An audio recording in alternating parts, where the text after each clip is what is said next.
Bonjour, j'espère que vous allez bien. Alors aujourd'hui, Inch'Allah, on va corriger le cas clinique d'hier, le cas clinique neuro. Les Gounahzina, mais le CG résident à Alger 2019. D'accord. Alors, un patient âgé de 65 ans est amené aux urgences pour un ptosis bilatéral d'apparition progressive depuis 15 jours. Il n'a pas d'antécédent particulier en dehors d'une maladie de base d'eau chez une sœur. D'accord? Et d'une sclérodermie chez une cousine. Il existe une aggravation du ptosis en fin de journée, s'associant à une importante fatigabilité. Le reste de l'examen neurologique général est normal. Alors, هذا le texte du cas clinique. On passe donc à la première question. Alors, la première question, quel diagnostic évoquez-vous? Cochez la réponse juste. Est-ce qu'il s'agit d'une myopathie oculaire? Est-ce qu'il s'agit d'une myasthénie oculaire auto-immune? Est-ce qu'il s'agit d'une neuropathie? Est-ce qu'il s'agit d'une myasthénie congénitale? Ou là, toutes ces réponses sont justes. Bon, on a tout simplement une expression clé qui va éliminer les diagnostics qui les يصلحوش وتخيلنا le diagnostic اللي يصلح. Il existe une aggravation du ptosis en fin de journée s'associant à une importante fatigabilité. C'est ce qu'on appelle le phénomène myasthénique. Le phénomène myasthénique, c'est un déficit de la force musculaire dont le caractère essentiel est de s'accroître à l'occasion d'un effort. D'accord. Alors, déjà, l'expression, il s'agit d'une myasthénie et on va éliminer la myopathie oculaire et on va éliminer la neuropathie parce que le déficit au cours de la myopathie, par exemple, va de façon permanente. D'accord. Le caractère, les confie le déficit hésite avec, avec la force musculaire. C'est un phénomène myasthénique et on va choisir la myasthénie oculaire. Donc, est-ce qu'il s'agit d'une myasthénie oculaire auto-immune ou la myasthénie congénitale? Bon, on a deux arguments. Le premier argument, je gagne quelqu'un patient âgé de 65 ans. 65 ans, mais pas de chose congénitale. Quand j'ai par exemple un enfant, je ne sais pas quoi, tu m'as dit que congénitale. Un patient âgé de 65 ans, c'est bon, c'est pas une affection congénitale. Vous dites la présence de maladies de base d'eau et la sclérodermie chez la sœur et chez la cousine, alors qu'il y a un terrain de dysimmunité. Alors, c'est logique à le diagnostic, c'est une myasthénie oculaire auto-immune. Très bien. Alors, la deuxième question, sur quel argument retenez-vous ce diagnostic? Cochez la réponse juste. Est-ce qu'il y a le terrain familial, ça veut dire qu'il y a des antécédents de dysimmunité, ou là, la prédominance masculine au sixième décennie, ou là, la fatigabilité au cours de la journée, où là, les propositions A, B et C sont justes, ou là, seulement les propositions A et C. Bon, donc, les propositions A, B et C sont justes. D'accord, alors on va choisir D. Bon, donc le terrain familial, c'est logique, parce que la myasthénie, c'est une maladie auto-immune, alors c'est logique qu'il y ait une association avec d'autres maladies auto-immunes, par exemple, qui la polyartérite rhumatoïde, qui l'anémie de Biermer, qui le lupus, qui la sarcoïdose, qui le syndrome de Gouge-Rojog, etc. L'essentiel, la sclérodermie, la maladie de base d'eau, etc. L'essentiel, les maladies auto-immunes, alors la proposition A, c'est juste. La prédominance masculine au sixième décennie, qui est la myasthénie, flash entre 20 et 30, plus fréquente chez la femme. D'accord. Par contre, à partir de l'âge de 60, elle est plus fréquente chez l'homme. D'accord. Alors, la prédominance masculine au sixième décennie, c'est juste. Très bien. Zid, c'est la fatigabilité au cours de la journée. Oui, c'est logique, c'est juste parce que c'est le phénomène myasthénique qui caractérise la myasthénie. Alors, on va choisir D. Alors, on passe à la question suivante. Que recherchez-vous à l'interrogatoire? Cochez la réponse fausse. La fatigabilité à l'effort, la difficulté à la mastication au cours du repas, les paresthésies aux quatre membres, l'extinction de la voix et la dyspnée du fort. عبالكم دوكا هاد لا كيسيون لو كان يكون واحد ما اسمها كيما نقول اسمها ماهوش شافي بيان الكل يقدر يريبوندي على تقدر تريبوندي فاسيلمون بالك. On passe à la question suivante. Alors, que recherchez-vous à l'interrogatoire? Cochez la réponse fausse. La fatigabilité à l'effort, la difficulté à la mastication au cours des repas, les paresthésies aux quatre membres, l'extinction de la voix ou la dyspnée d'effort. Bon, حنا اللي هنا كيما عم بالنا. بون اسمها هاد لا كيسيون اللي سامبل لو كان يكون واحد ماهوش شافي بيان الكور تاعو يقدر يريبوندي فاسيلمون باسكو كيما عم بالنا لا myasthénie c'est une maladie auto-immune. D'accord, qui touche la jonction neuromusculaire. Qui dit la jonction neuromusculaire, ça veut dire qu'il y a un trouble moteur et pas un trouble sensitif. Alors, les paresthésies aux quatre membres, c'est faux. Parce que nous avons que des troubles moteurs et pas de troubles sensitifs. Alors, les paresthésies aux quatre membres, c'est la réponse fausse. Pour les autres propositions, sont juste baignées, par exemple, la fatigabilité à l'effort, qui c'est le phénomène myasthénique. Pour les propositions B et C, difficulté à la mastication et extinction de la voix, qui parmi les nerfs touchés par la myasthénie, les nerfs, les le bulbe brachydien, le nerf 9, 10, 11 et 12. D'accord, alors il y a un syndrome bulbaire. Qui dit un syndrome bulbaire, ça veut dire qu'il y a du trouble de la phonation, du trouble de la mastication, du trouble de la déglutition, etc. L'essentiel, un syndrome bulbaire. Alors B et D sont justes. Et pour la dyspnée d'effort, qui est parmi les nerfs touchés, ou là parmi les muscles touchés, les muscles respiratoires qui font toute la gravité de la maladie. Il ne faut pas le savoir parce que la myasthénie, من l'atteinte des muscles respiratoires. C'est la décompensation ventilatoire rapide.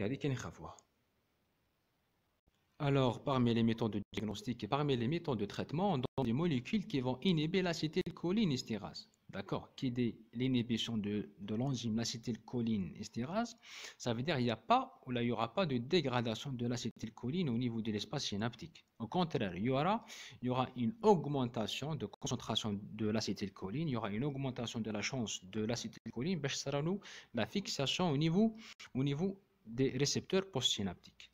D'accord. Alors, lorsqu'on donne des molécules qui inhibent l'enzyme, il y aura une augmentation de la fixation de l'acétylcholine au niveau des récepteurs postsynaptiques. Il y aura une amélioration des signes cliniques. D'accord. Alors, qu'est-ce que c'est l'amélioration des signes cliniques? Voilà, il s'agit d'une myasthénie. D'accord. Alors, parmi les molécules qui inhibent l'enzyme l'acétylcholinestérase, on a la néostigmine. La néostigmine, ou ce qu'on appelle la prostigmine, d'accord. On a tension, ou ce qu'on appelle le test à l'hydrophonium, d'accord. Ou même l'ambininium, c'est une molécule qui inhibe l'acétylcholinestérase. Sauf que l'ambininium a des effets secondaires par rapport aux autres. C'est pour ça qu'il y a le traitement de la myasthénie grave, d'accord. Alors, les propositions A et B, les deux sont justes. Alors, on va choisir E, A et B. Par contre, la proposition C, test au clonazepam, qui m'a bien clonazepam, c'est Rivotril. Qui m'a bien Rivotril, c'est un benzodiazépine qui a un effet meilleur relaxant. Là, on cherche pour stimuler le muscle, a un effet mieux relaxant. Ça veut dire, c'est l'effet contraire, alors c'est faux. Alors, la proposition juste, c'est A plus B. La question suivante. Quel examen pratiquez-vous pour confirmer le diagnostic? Cochez la réponse fausse.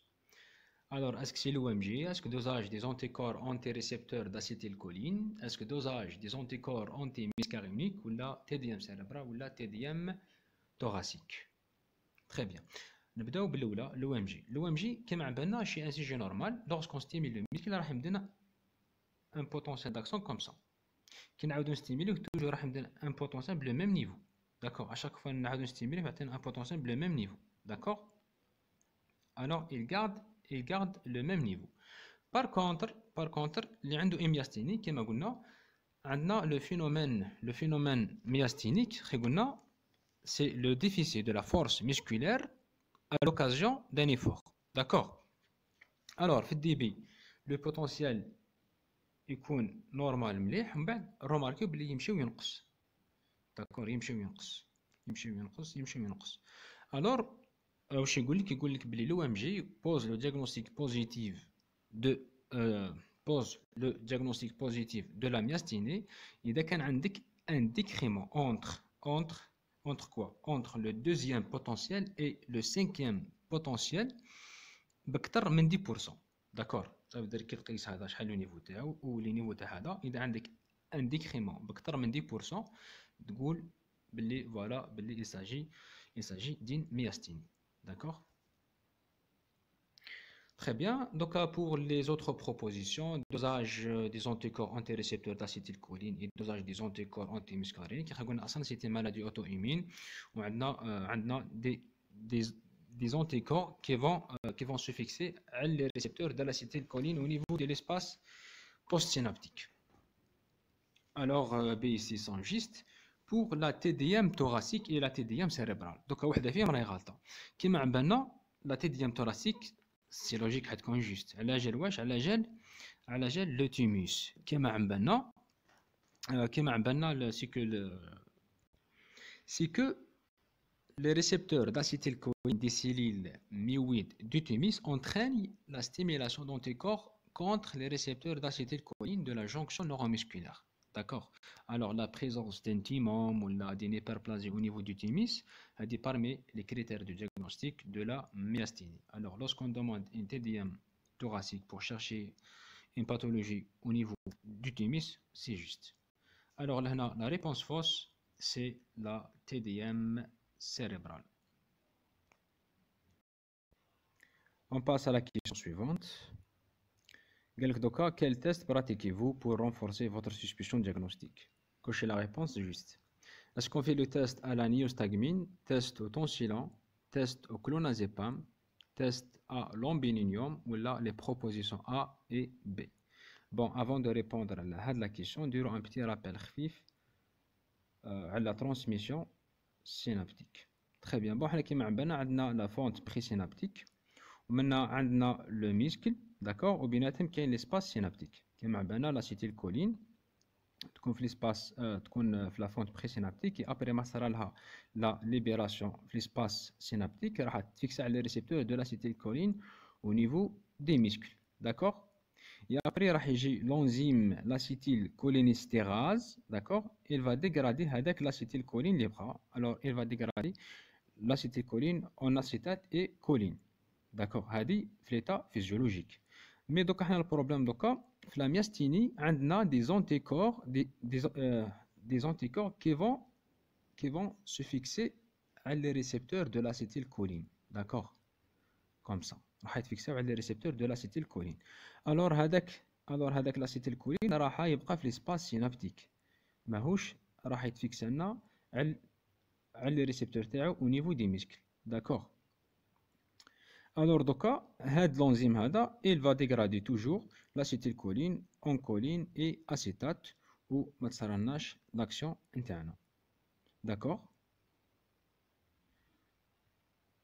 Alors, parmi les méthodes de diagnostic et parmi les méthodes de traitement, on donne des molécules qui vont inhiber l'acétylcholinestérase. D'accord? Qui dit l'inhibition de l'enzyme l'acétylcholinestérase, ça veut dire qu'il n'y aura pas de dégradation de l'acétylcholine au niveau de l'espace synaptique. Au contraire, il y aura une augmentation de concentration de l'acétylcholine, il y aura une augmentation de la chance de l'acétylcholine, la fixation au niveau des récepteurs postsynaptiques.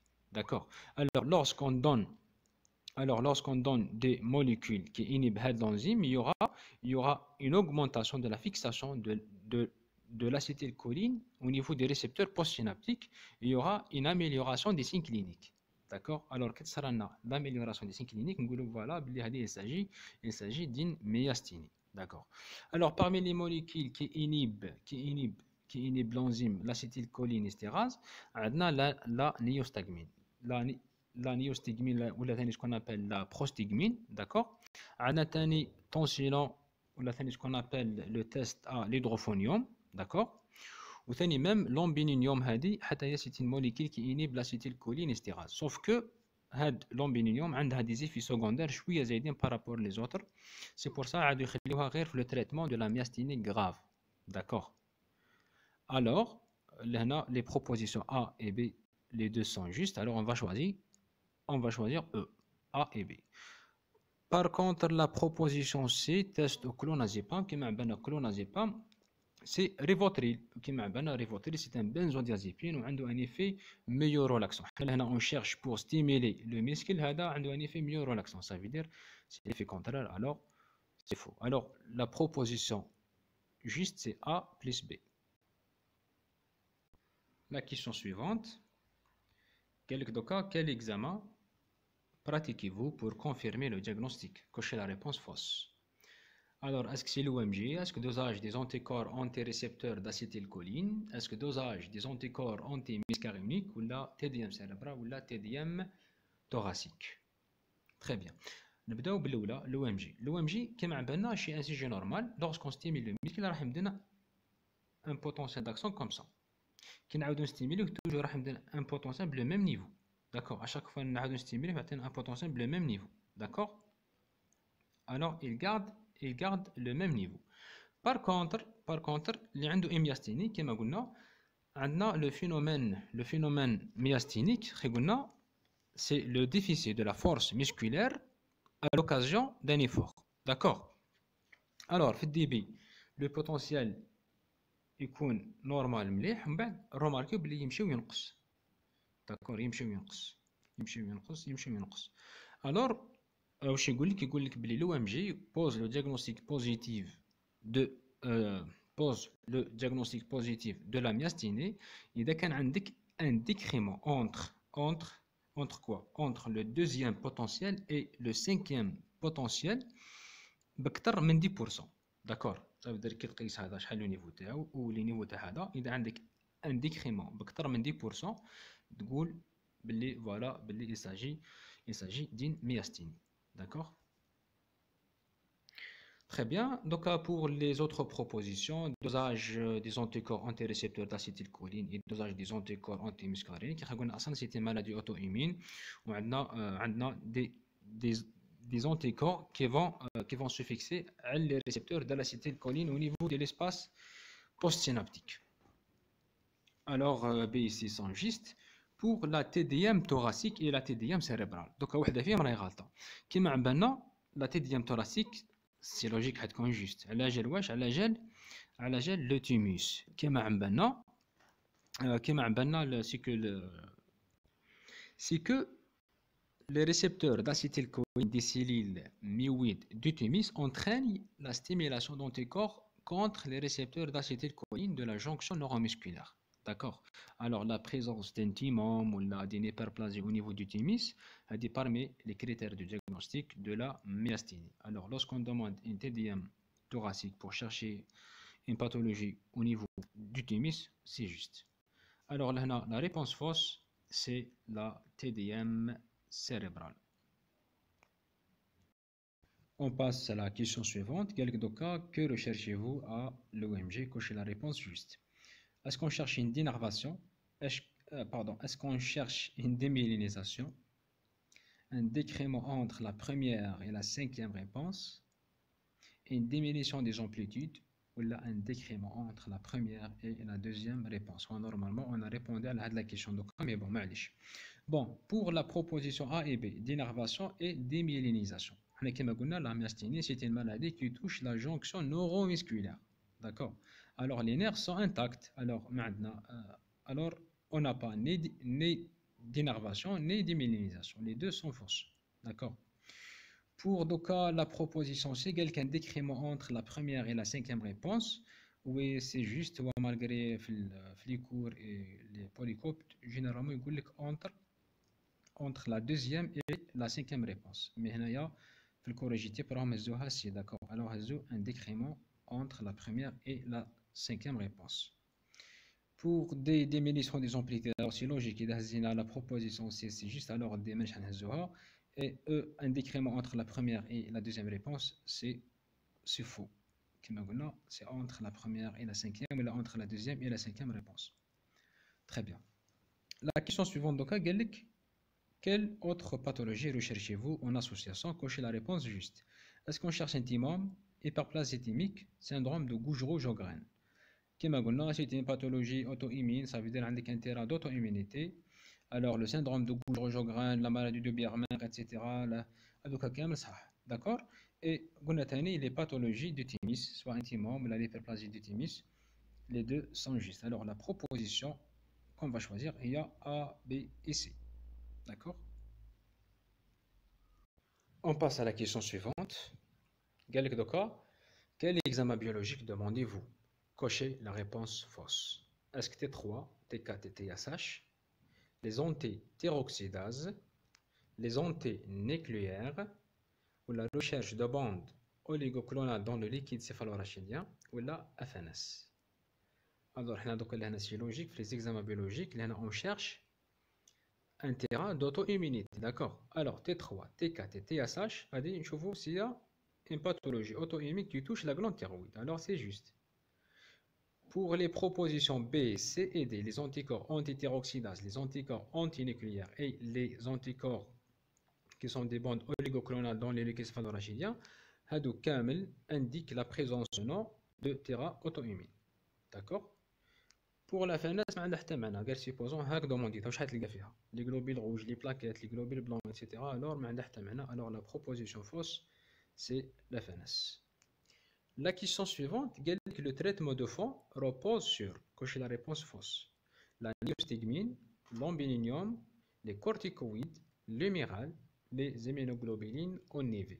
Bon, normalement, tu as la réponse directe. Il y a le traitement de fond, on a les immunoglobulines ONIV. C'est pas logique. À chaque fois, tu peux dire les immunoglobulines ONIV. Alors, c'est faux. Alors, c'est faux.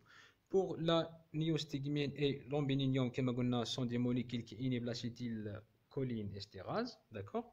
Les corticoïdes ont un effet immunosuppresseur parce qu'on a une maladie auto-immune et l'humiral c'est un immunosuppresseur. C'est l'azatioprine normalement, d'accord? Et la dernière question, le traitement de la crise myasthénique est les immunoglobulines ONIV, la plasmaphérase, les corticoïdes, l'humiral ou l'hospitalisation en soins intensifs. Alors la proposition fausse, c'est l'humiral, parce que c'est un traitement de fond, mais slash comme un traitement de crise. Par contre, les autres camels, c'est logique, les immunoglobulines.